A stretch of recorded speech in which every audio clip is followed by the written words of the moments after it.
Hello everyone, Wayne from the CERN Earth and Space Center here. In today's video we're going to be taking a look at exoplanets. These are alien worlds, planets that orbit stars that are not our Sun. We'll take a little bit of a closer look at one of the groups of exoplanets that we have discovered and talk a little bit about how many we found and how many we are expecting to find within our galaxy.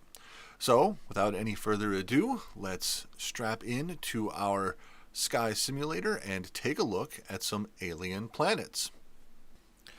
So here we are using Digistar 6 to simulate the nighttime sky, and there are a lot of stars in our galaxy, hundreds of millions, and over the past, say, 30 years, we have begun to discover planets around many of those stars. It seems like every star we look at, there seems to be at least one or possibly more planets around it. By our current counts, I'll bring up some numbers here, we can see that we have found over 4,000 systems with exoplanets in them. Many of those are gas giant planets like Jupiter and Saturn in our own solar system, and those are a lot easier to find because they block out the light from the star that they orbit. And you can see here the type of detecting technique is the transit method, and that is where we see them transit in front of their star, creating a dip in the amount of light that comes from that star. In order to give you a better idea of what that really means, looking here at our night sky, if I bring up all of the known exoplanets, or all the known stars with exoplanets around them, we can see them here in green, and we are finding quite a few just in this small portion of sky. So we're going to fly out to one of these groups of exoplanets, and as we do that, I want you to pay attention to all of the green dots that you see on your screen as we fly out there. And now as we take off from Earth, we'll fly out to visit the system of TRAPPIST-1.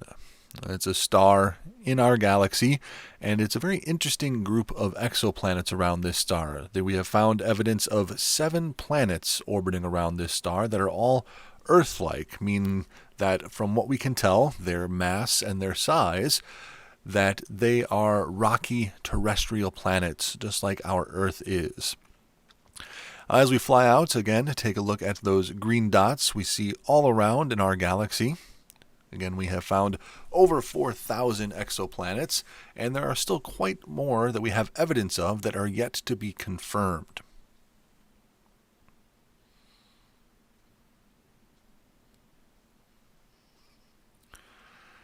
As we get closer to TRAPPIST-1 here, we'll see all of the little objects around it orbit around this star. I'm going to get rid of our green dots in the background. And here we can see the star in the center, and I'll bring up the orbits of all of the planets that orbit around this star, make them a little bit easier to spot. Again, we have discovered 7 exoplanets in this system so far, and our solar system has 8 planets in it, along with other smaller objects. But the cool thing about this is that some of these planets are Earth-like in their size and what they're made out of, but some of them also orbit in the habitable zone of this star.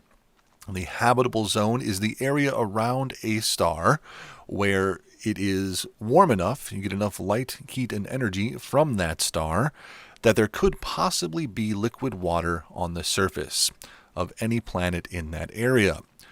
This means that our Earth, where we live, is in the habitable zone of our Sun, and here I'll bring up the area that is the habitable zone of TRAPPIST-1, and we can see that there are at least 3 planets that are well within this area around the star where there could possibly be liquid water on the surface of these planets. Now, we know that for life as we know it, water must be present in order for it to exist, so these are some great candidates for possibly having life on them. Unfortunately, they are extremely far away from us, and there is not really any way for us to get any good direct imaging or to detect any form of life from where we are. Now, hopefully, far into the future, we might have some much better telescopes or some much better detecting techniques where we can search for forms of life or signs of life on these planets in the TRAPPIST-1 system and many of the other exoplanets that we are discovering. So that's a brief overview of what an exoplanet is and where they are. We have a couple of different ways of finding them. One I touched on was the transit method, where we see the dip in the light coming from the star. We can also detect the gravitational pull on the star of the planets, and a couple of other methods which we'll cover in later videos. Well, I hope you all enjoyed learning about these alien worlds with me today. Again, my name is Wayne from the CERN Earth and Space Center. Remember to get out there and take a look at your night sky, and when you do, remember that every one of those stars that you see up there could possibly have a planet or maybe more around it.